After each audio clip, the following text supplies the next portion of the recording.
कसे आहात शिक्षक आणि विद्यार्थी मित्रांनो? आशा आहे की तुम्ही खूप छान असाल. चला तर मग आज काहीतरी वेगळं शिकूया.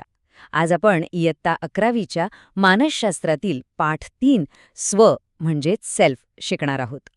खरं तर हा फक्त एक धडा नाहीये, तर ही स्वतःच्या आत डोकावण्याची एक मस्त संधी आहे. चला, एका एकदम मूलभूत प्रश्नानं सुरुवात करूया. तुम्ही कोण आहात? प्रश्न ऐकायला किती सोपा वाटतो नाही का? पण याचं उत्तर शोधायला गेलं ना तर ते खूप खोल आहे. आणि मानसशास्त्र म्हणजे सायकॉलॉजी आपल्याला याच प्रश्नाचं उत्तर एका शास्त्रीय दृष्टिकोनातून शोधायला मदत करते. म्हणजे आपण स्वतःला कसं पाहतो, आपल्या क्षमता काय आहेत, आपलं व्यक्तिमत्व नक्की कसं घडतं, या सगळ्याचं मूळ ना याच एका प्रश्नात दडलेलं आहे. तर आजच्या आपल्या या प्रवासात आपण 4 महत्त्वाचे टप्पे पार करणार आहोत. सगळ्यात आधी स्व म्हणजे काय याची ओळख करून घेऊ. मग आपली जी स्वसंकल्पना असते ती नेमकी कोणत्या घटकांनी बनते ते पाहूया. त्यानंतर कार्ल रॉजर्सचा एक भारी सिद्धांत आहे, वास्तव स्व आणि आदर्श स्व, तो समजून घेऊ. आणि शेवटी हे सगळं आपल्या मानसिक आरोग्यासाठी, आपल्या मेंटल हेल्थसाठी इतकं महत्त्वाचं का आहे हे सुद्धा बघूया. चला तर मग, तयार आहात? आपल्या प्रवासाच्या पहिल्या टप्प्याला सुरुवात करूया, स्वची ओळख. मानसशास्त्रामध्ये ना ही एक अगदी मूलभूत म्हणजे पायाभूत संकल्पना आहे. ही समजल्याशिवाय पुढे जाणं खरंच अवघड आहे. बरं, तर हा स्व म्हणजे नेमकं काय? अगदी सोप्या भाषेत सांगायचं झालं तर स्व म्हणजे आपल्या अस्तित्वाचा एक आरसा. विचार करा, या आरशात काय काय दिसतं?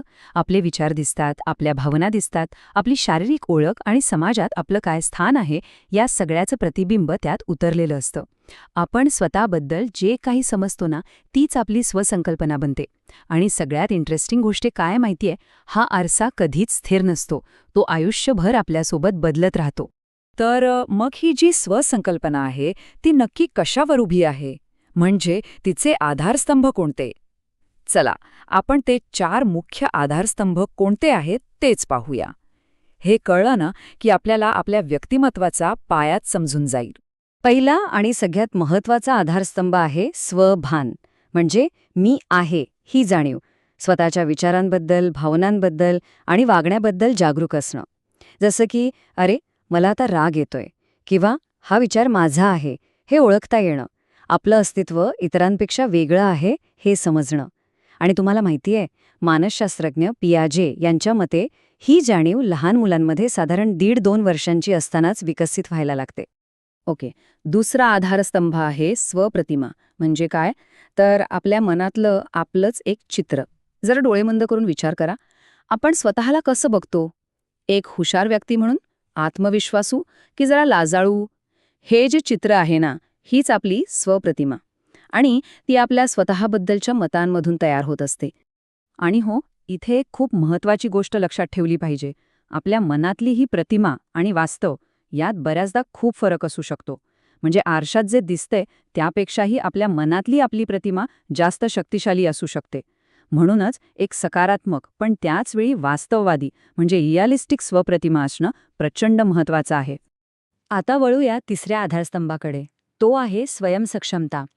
अगदी सोप्या भाषेत सांगायचं तर, येस, मी हे करू शकतो, ही वाली भावना.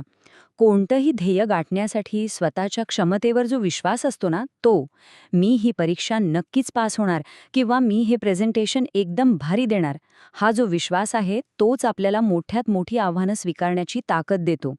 आणि आता येतो चौथा आणि खरं तर खूपच महत्त्वाचा आधारस्तंभ, आत्मप्रतिष्ठा म्हणजे सेल्फ एस्टीम. स्वतःच्या नजरेत आपली काय किंमत आहे, आपलं काय मूल्य आहे, हा स्वतःबद्दलचा एक निरपेक्ष आदर असतो. आणि जेव्हा आपली ही आत्मप्रतिष्ठा मजबूत असते ना, तेव्हा आयुष्यातले कितीही मोठे चढउतार आले तरी ते आपल्याला सहज हरवू शकत नाहीत. चला, आत्तापर्यंत आपण स्वचे 4 आधारस्तंभ पाहिले. आता याच संकल्पनेला एका वेगळ्या अँगलने पाहूया. एक खूप प्रसिद्ध मानसशास्त्रज्ञ होते कार्ल रॉजर्स. त्यांनी आपल्याला स्वचे 2 महत्त्वाचे पैलू सांगितले आहेत. एक म्हणजे वास्तव स्व आणि दुसरा म्हणजे आदर्श स्व. वास्तव स्व म्हणजे काय? तर आपण आज या क्षणी जसे आहोत, आपलं खरं स्वरूप. आणि आदर्श स्व म्हणजे आपल्याला भविष्यात जसं बनायचंय, म्हणजे आपली स्वप्न, आपली ध्येय. उदाहरण द्यायचं झालं तर, मी सध्या एक विद्यार्थी आहे, हा झाला आपला वास्तव स्व. तर मला एक यशस्वी डॉक्टर बनायचं आहे, हा झाला आपला आदर्श स्व. कळलं? रॉजर्स काय म्हणतायत माहितीये? त्यांच्या मते या दोन स्वमध्ये किती अंतर आहे यावरच आपलं मानसिक आरोग्य, आपली मेंटल हेल्थ अवलंबून असते. हे बघा, जेव्हा आपला वास्तव स्व आणि आदर्श स्व यांच्यात खूप मोठी दरी असते, तेव्हा एक प्रकारची विसंबद्धता तयार होते, ज्यामुळे मानसिक ताण येतो. पण या उलट जेव्हा हे दोन्ही स्व एकमेकांच्या जवळ येतात, तेव्हा सुसंबद्धता निर्माण होते. आणि हेच एका निरोगी मानसिकतेचं लक्षण आहे. आणि खरं सांगायचं तर हेच कार्ल रॉजर्स यांच्या सिद्धांताचं सार आहे. आपलं ध्येय हे काहीतरी परफेक्ट म्हणजे आदर्श बनणं हे नाहीये, तर आपल्या वास्तव स्व आणि आदर्श स्वमधला अंतर कमी करत राहणं हे आहे. आणि हाच एका समाधानी आणि निरोगी आयुष्याचा खरा मार्ग आहे. तर मग आता प्रश्न हा येतो की हे अंतर कमी करायचं तरी कसं? यासाठी एक गुरुकिल्ली आहे आणि ती म्हणजे स्वनियमन. चला आता बघूया की ही शक्ती आपल्या मानसिक आरोग्यासाठी किती जास्त महत्वाची आहे. स्वनियमन म्हणजे सेल्फ रेग्युलेशन. म्हणजे आपल्या भावना, आपले विचार आणि आपली कृती या सगळ्यांना परिस्थितीनुसार आणि सामाजिक नियमांनुसार कंट्रोलमध्ये ठेवण्याची क्षमता. एक साधं उदाहरण घेऊया. समजा खूप राग आलाय तरीही शांत राहणं किंवा परीक्षेच्या काळात मित्रांसोबत फिरायला जाण्याचा मोह टाळून अभ्यासाला बसणं, हे सगळं स्वनियमनामुळे शक्य होतं. तर मग आपण आपली स्वसंकल्पना अजून सकारात्मक कशी बनवू शकतो? त्यासाठी इथे 4 सोप्या पण खूप महत्त्वाच्या टिप्स आहेत. पहिली, स्वतःची बलस्थानं म्हणजे आपल्या स्ट्रेंथ्स ओळखा. दुसरी, स्वतःची तुलना इतरांशी करणं पूर्णपणे थांबवा. प्रत्येकाचा प्रवास वेगळा असतो, हे लक्षात ठेवा.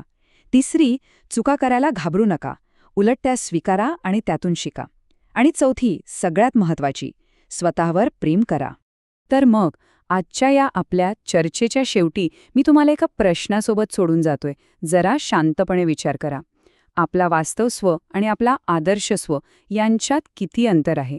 आणि हे अंतर कमी करण्यासाठी आजपासून आपण कोणते एक छोटंसं पाऊल उचलू शकतो? व्हिडिओज आवडला असेल तर नक्की लाईक आणि सबस्क्राईब करा आणि आपला अभिप्राय कमेंट सेक्शनमध्ये कळवा. आपण लवकरच भेटूया पुढच्या व्हिडिओमध्ये. धन्यवाद.